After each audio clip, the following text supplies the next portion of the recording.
Good morning. We're grateful to be here. Really excited again. Thankful, Harold, for you and your staff. You guys have been great. A lot of activities for our guys, and I know our teams enjoyed it. We're grateful to be here. Got to talk with Coach Kleiman last night, and I've known him. We've served on the AFCA board, together, and so I knew him before he became the head coach at Kansas State. He's not only a really, really good football coach, but he's a great man, just down to earth. He and his wife got to meet his family last night. Um, we're grateful to be here, but I didn't want to play Kansas State because I've seen them play this year and know what kind of team they have, and I know they'll be well prepared. They'll be tough, hard nosed, but we're excited to be here. Our team's excited. Play against a really good football team. Being a very prestigious bowl is a great honor for our team. Questions?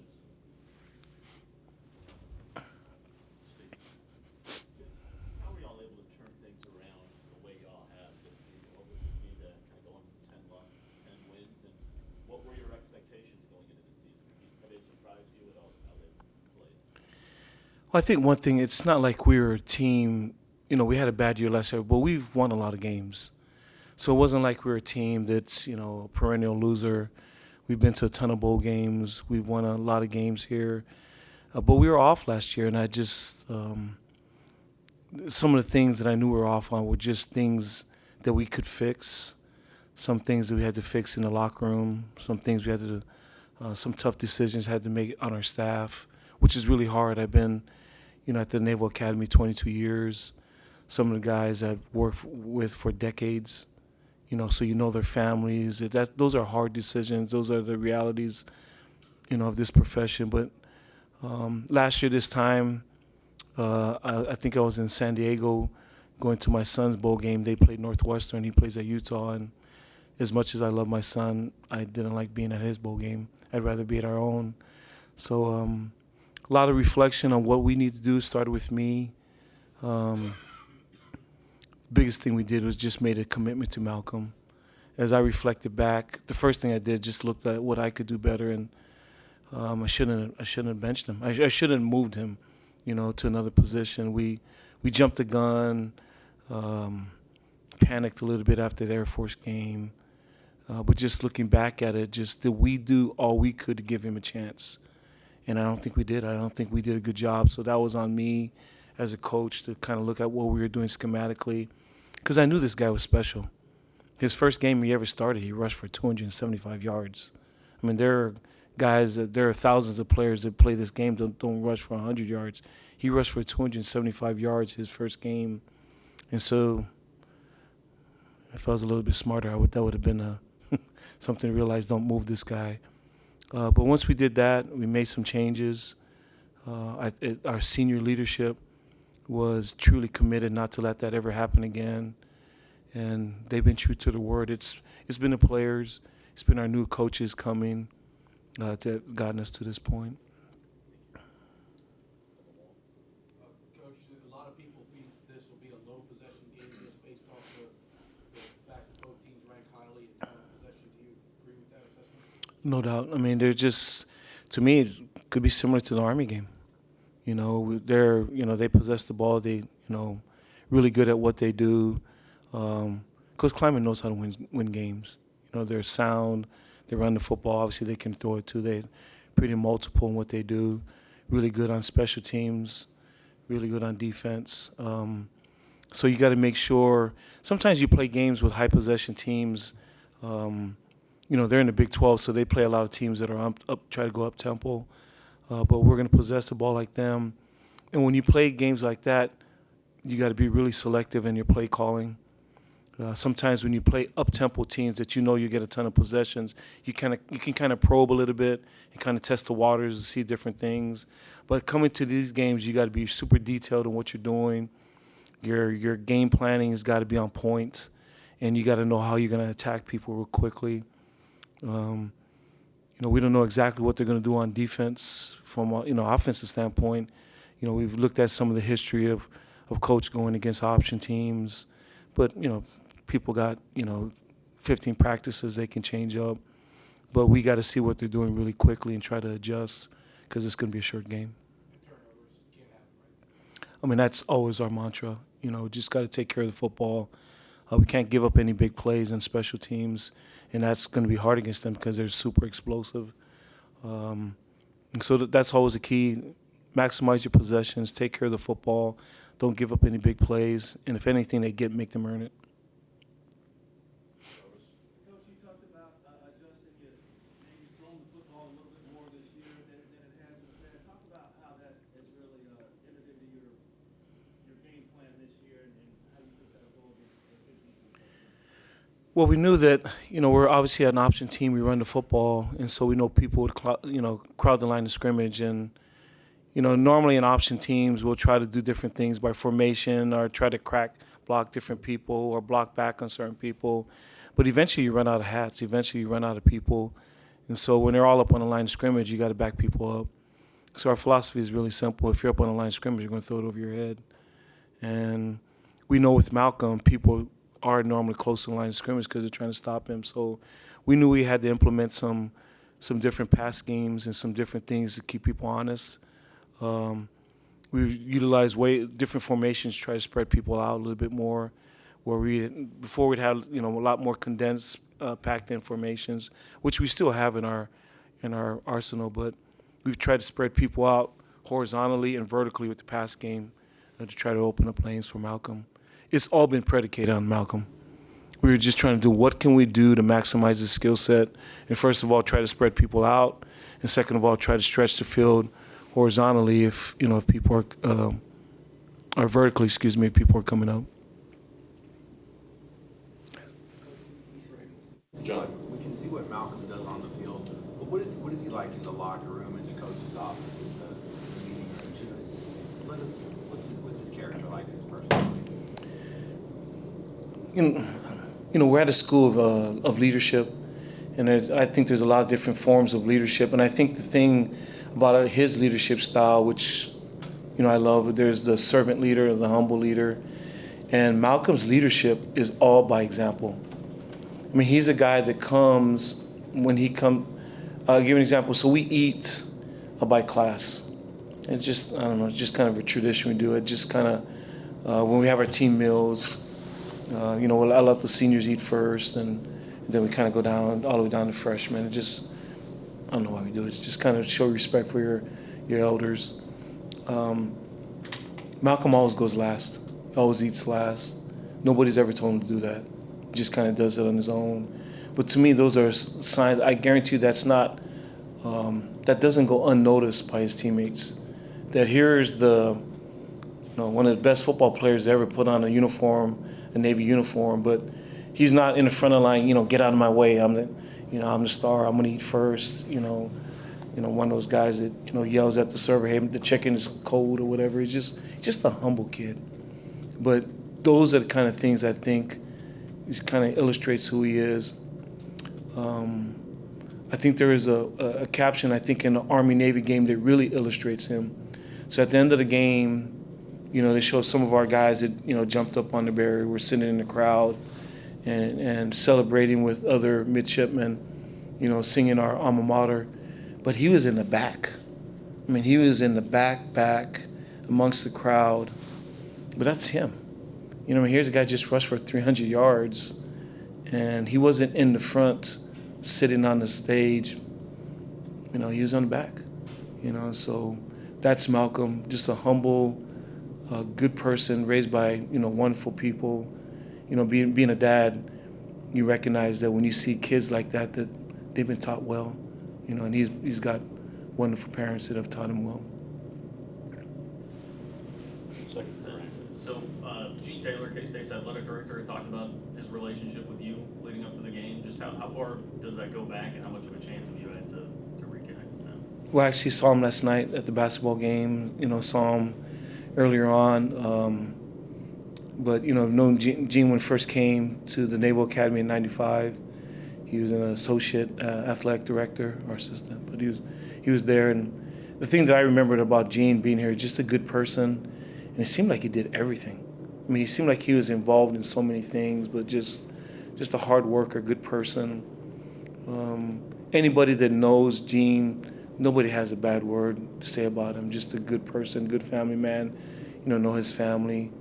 His daughter knows my sons. That kind of grew up together, and so just a good man, and I'm really happy for all the success that he's had at all the different places he's been.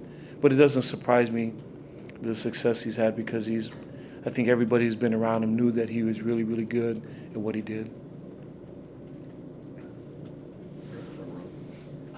You talked about how you've known Coach Kleiman for a while, but as you've watched his team and what he's his first year, what stands out, I guess, more about his coaching style, not necessarily? Yeah, his teams look like him. They're well coached, physical, just a really good football team. And I think what he's done has been remarkable. To come into a place that was coached by an icon, a legend in our profession, Coach Snyder, to follow that's hard. That's a really hard thing to do to follow, a coaching legend like that. But he's come, I haven't been at any of his meetings or whatever, but you can tell that the kids have embraced his system. You can tell that he's embraced some of the other maybe things that have happened.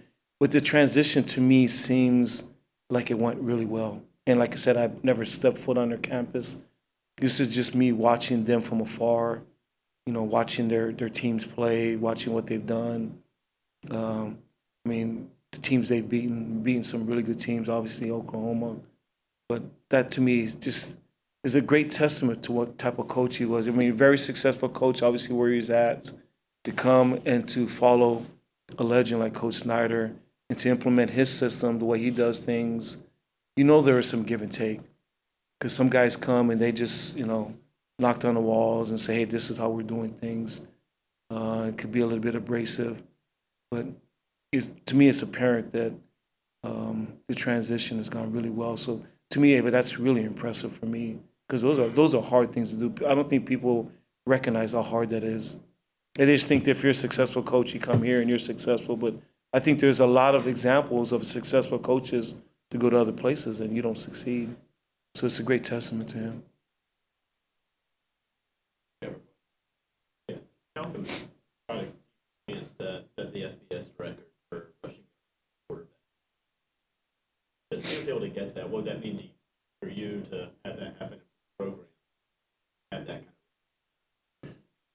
Well, there's a lot of, obviously, been playing football a long time, and for him to be the leading rusher of all time would obviously be a great, accomplishment for him, for the offensive line, for our program, and be a great testament.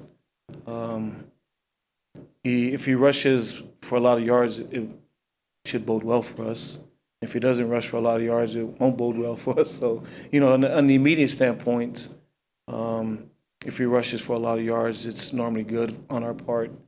But just, I think eventually we'll sit back and reflect on, what he's done. But I think a lot of it is just his personality. He's so unassuming that I think some of the stuff that, we expect him to make 4 guys miss on every play. And if he only makes 2 guys miss, he goes, oh, come on, what happened? You got to make that other guy miss. But the standard has been so high for him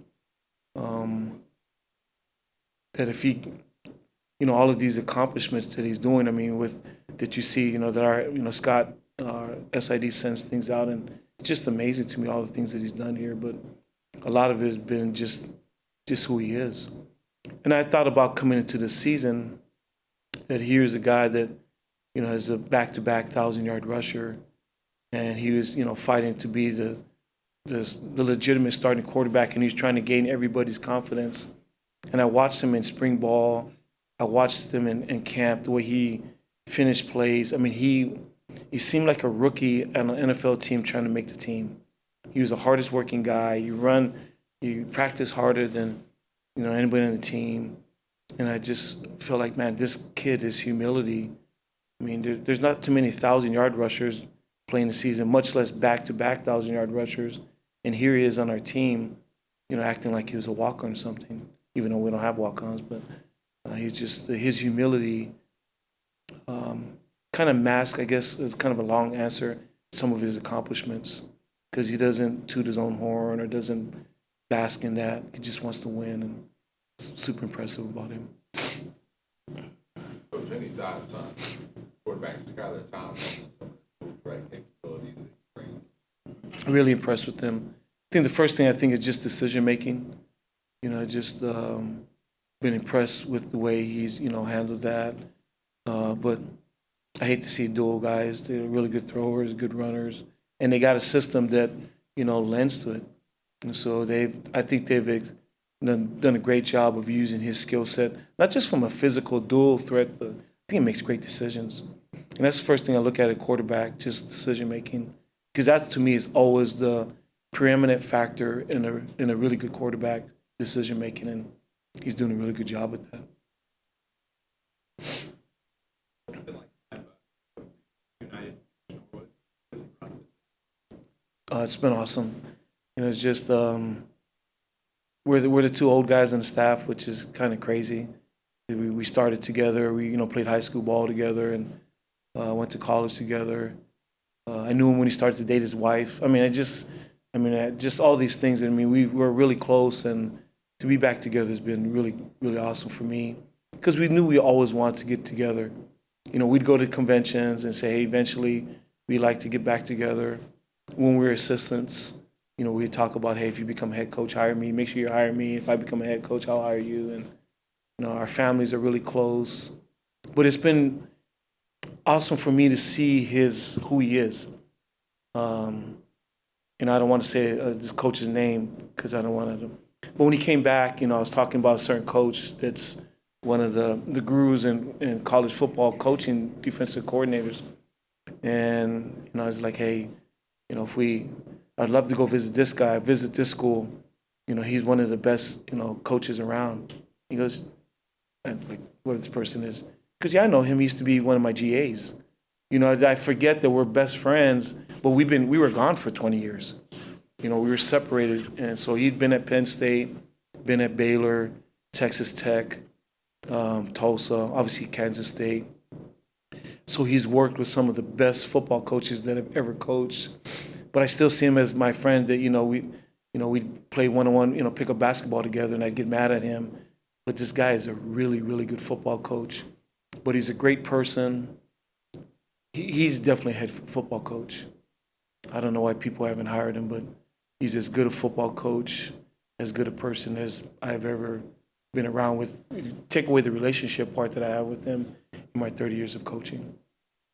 Going back to Gene Taylor for a second, what was he like to work with as a young administrator? We've seen him now that he's older and has the head role. What was he like, doing every job and working all the time?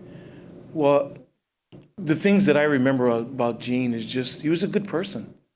He was an associate AD. I don't know if that was right, assistant, but he was, but you could always talk to him. He wasn't a guy that if you ran into him, he was an administrator, like, hey, don't talk to me, just keeps walking. He was just a good person, just could always talk to him. Seemed always down to earth. He was a hard worker. Things that I remember about him, I think when he left, we probably had to hire 3 other ADs to fill his spot. He did a lot of different things. And those are the things that I remember about him, just down to earth, humble, hard worker, just normal. He just seemed like a normal guy to me. Coach, can you just talk about what it would mean to your program as a whole to win a prestigious bowl of this nature, beating a Big 12, a Power 5 conference school? Obviously that's a pretty impressive trophy. You look good in your lobby of your football office. Can you just talk about what it might mean if you could win this bowl? Yeah, first of all, you're right. That's a really sweet, trophy. But it mean a lot to us. This is to be here at the Liberty Bowl, to be invited. We're super excited for us. To play a Big 12 team, a really good Big 12 team, is a great honor. I wasn't too fired up to hear as Kansas State because I knew who they were and what type of team they would be. But for us to have a chance to win this game would mean a lot for our program. Would help catapult us into the new year. But I think more than anything would hopefully finish off a great season for us that we've had here in 2019. Coach, kind of piggyback on that a little bit, the fact that, the familiarity you've had playing here in Memphis, part of the American, and also going against a Power 5 team. You talk to you guys about repping the conference against a team in the league like Kansas State is at the Big 12? Yeah, we're always trying to do that. We're always trying to fight for our conference, fight for our program, but we feel like we have a good conference. Obviously, Kansas State's a good team. The Big 12 is a good conference. So anytime you go against a Big 12, a Big 12 team, it's great for us. We, like you said, we've been here in Memphis a few times. We've had a really good football team here too, and we know it's gonna be a tough game, but it's a great honor for us to play these guys.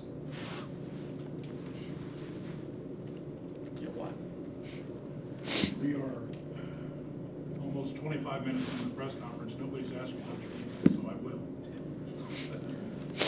How good is this group compared to some of the others you've had, as you said? You've won a lot of games, been to a lot of bowl games for a long time. Brian Newberry's as good a football coach as I've ever been around.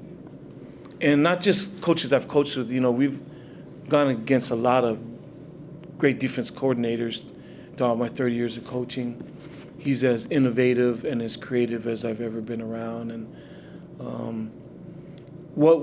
some of the improvements we've had on defense, maybe they've happened, but I haven't seen too many where, we've improved 90 spots. We were in triple digits in some spots, and we've moved into the top 30. And so what he's done has been remarkable. And you consider in college, it's not like the league. It's not like we went out and got free agents. And I know there's the transfer portal and all that stuff, but that doesn't happen too often at the Naval Academy. But what our defense has done has been amazing. Playing against our two service academies, what he's done from a rushing standpoint, and our defense has done in holding, Air Force and Army to those rushing numbers. Like I said, I've played them a lot, and what we did against them was a great tribute to our defense, and our defense has taken us to another level. The success that we've had this year, obviously, like you said, we talked about Malcolm a lot, but a big part of the success has been our defense. Have you had anyone recently that's disrupted the shipment? He's as good a nose guard as I've had since I've been here. To be a 300-pounder, to move the way he does it. He's also a smart football player. His dad, is a high school football coach, played college football. And so he has a great football IQ. But he's just, probably the best nose guard, one of the best, top two guys since I've been here. Anything else for your team? But to talk about, you talked about one player. Who else stands out on the defense and made big steps this year and makes a big difference for you being as good as you are on defense?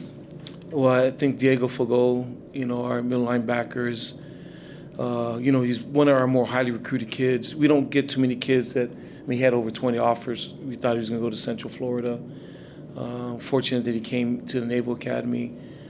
But he's just, we don't get too many guys that are 245 pounds, 6'3", that can run like him. And he's a smart football player. Jacob Springer has had a great year. Nazir Cromartie, our other outside rush-in, has been tremendous. Our secondary's played well. With our two safeties, Evan Falkman, Kevin Brennan, and our corners, Mikey McMorris and Cameron Kinley, a Memphis kid. Been proud of all those guys, but we've, for the most part, have stayed healthy this season. And then, when you play well on defense like that, it's normally a contribution. I mentioned a lot of guys, but that's normally when it happens. There are a lot of guys contributing. I'm big on uniforms, and I'm really interested in the tradition versus the modern mentality. I enjoy both of them, but you've been around Navy a long time. There's tons of tradition. What do you think about the new uniforms, and how do you select which ones you're going to wear each game? What's the process for you guys? Well, obviously at home we have our traditional blue on gold at home, and we wear obviously some form of white when we go on the road. There'll be some teams that they don't want any say in it, But sometimes you'll have some captains, some seniors, coach, can we wear this at home? So some of that, is involved. Some of the specialty uniforms that we had in the Army-Navy game have, been predominantly our Under Armour, our athletic director, and Greg Morgenthaler, our equipment athletic director. So all of those guys together have come up with it. I stay out of that. You know what I mean? It's like just show us what time. Those are nice. Yeah, we'll wear that. I try to make sure that we're prepared. But Under Armour, a lot of it is Under Armour does a great job in creating things for us. At first, we took some flack from some alumni when we were changing things up, because they wanted us to have the traditional stuff. And so I've tried to appease both sides because, yes, for the alumni, they want tradition, but the current players want a little swag. And so you gotta. I don't want to be disrespectful to the classes that are passed on, but I also got to make sure our current players are happy. So you try to appease both sides, and so we'll do some of our traditional stuff, but we're always going to have a little bit of bling in what we do.